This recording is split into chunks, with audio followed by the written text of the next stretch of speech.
Graça e a paz do Senhor Jesus, amém, irmãos?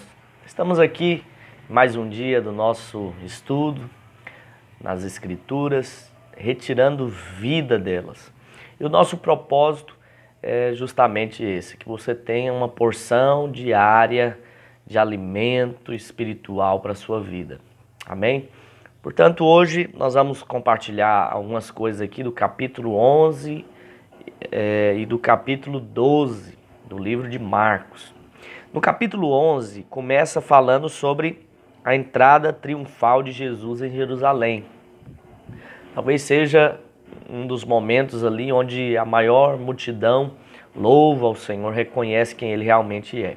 É interessante que Jesus ele pede para os discípulos irem atrás de um jumentinho que ainda não tinha sido montado por ninguém, para que ele fizesse então esse percurso, né? E ele fez isso tudo para que se cumprisse aquilo que os profetas haviam falado. Interessante que Jesus, quando ele veio a primeira vez, ele veio montado num jumentinho, porque ele veio para servir.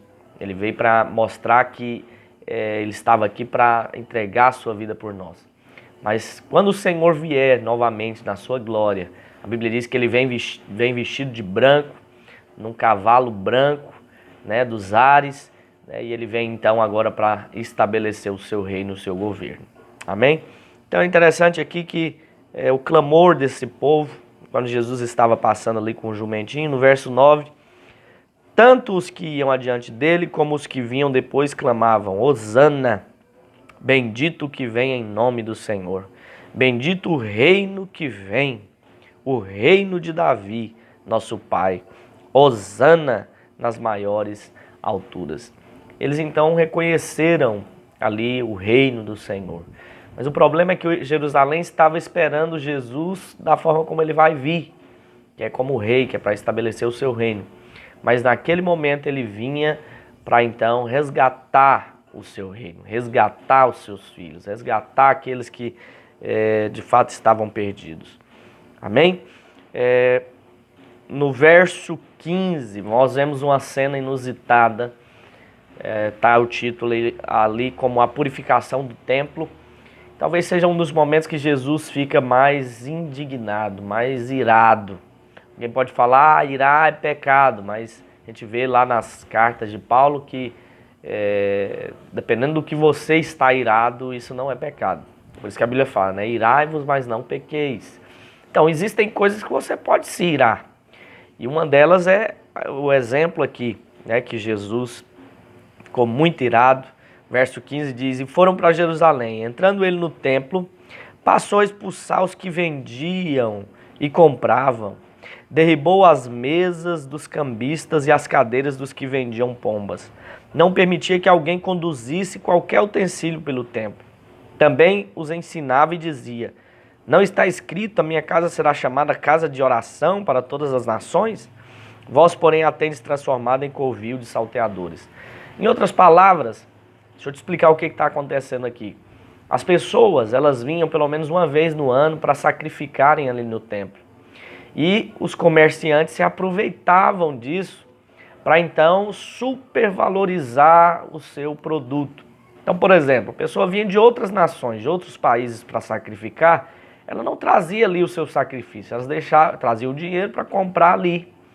E eles se aproveitavam disso e colocavam preços absurdos, abusivos, né, ali sobre aqueles sacrifícios, porque sabia que iria vender, as pessoas iriam ter que comprar para fazer o sacrifício.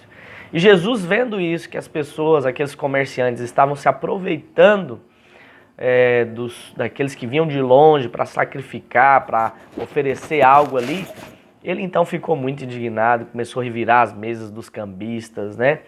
E retirar todos eles ali daquele lugar. Então, eu sei que muitas vezes as pessoas falam: mas as igrejas hoje estão se tornando um comércio. Bom, depende da ótica com que você fala isso. Você tem que tomar muito cuidado com relação a isso, ok? Então, eu estou te explicando ali o fundo histórico para que você compreenda por que Jesus ficou tão indignado. Amém?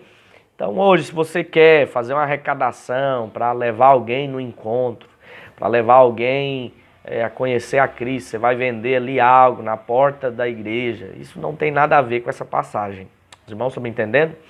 Então precisa haver um discernimento com relação a isso daqui.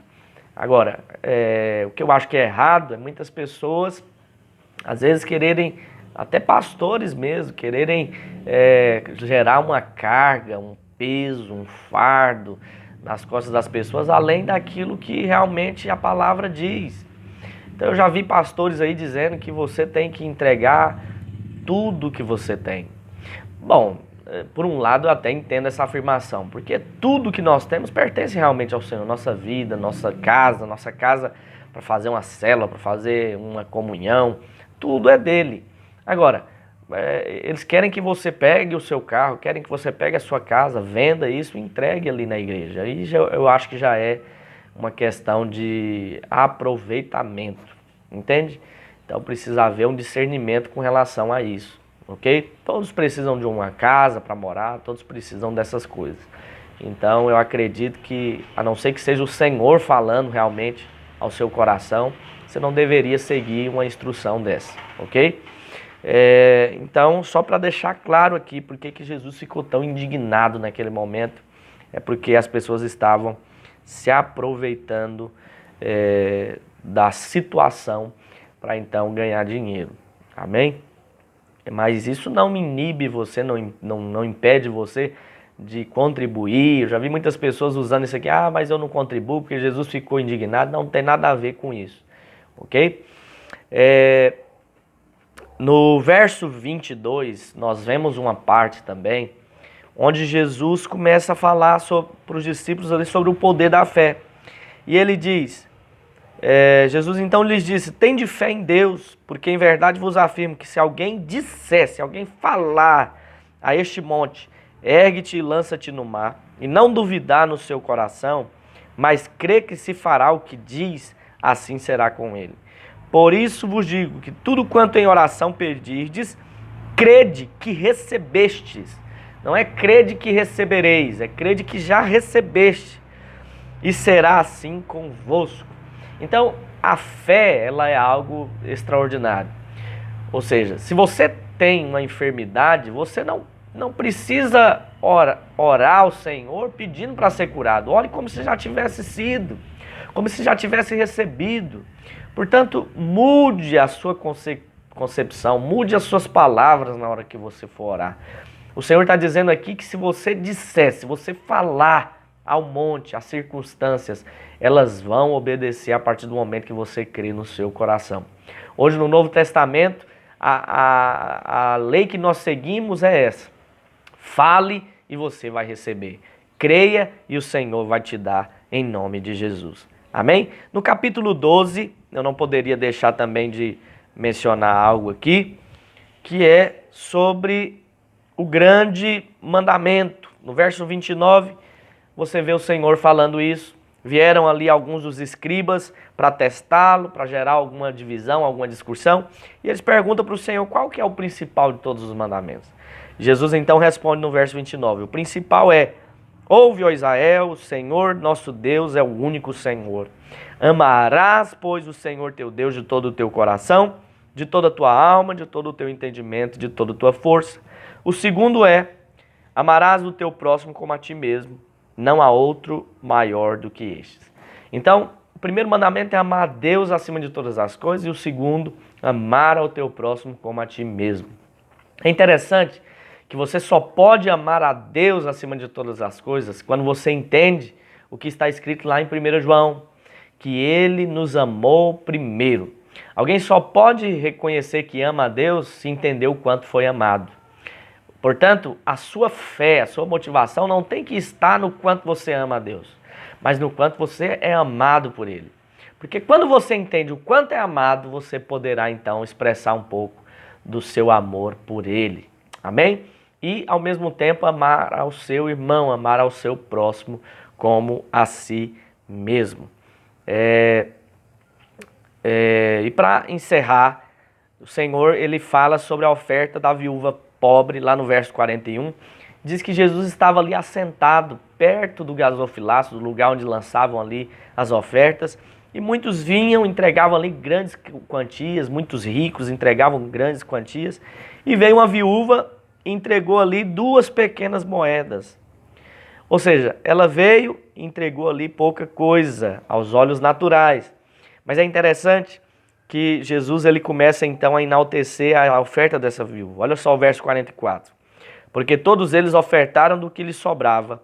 Ela, porém, da sua pobreza deu tudo quanto possuía do seu sustento. Verso 43. E chamando os seus discípulos disse: em verdade vos digo que esta viúva pobre depositou no gasofilácio mais do que o fizeram todos os ofertantes. Eu acredito que na cabeça dos discípulos eles não compreenderam aquilo, porque muitos tinham dado um valor muito maior, mas aquela mulher entregou de tudo que ela possuía. Isso nos mostra o quê? Que o Senhor olha muito mais para o seu coração do que para a quantidade que você tem ofertado. Ele olha muito mais para aquilo que está dentro de você, para a sua atitude de fé, do que pela quantidade que você entrega. Amém? Essa é a mensagem de hoje. Fique na paz, que você seja edificado com essa mensagem, em nome de Jesus.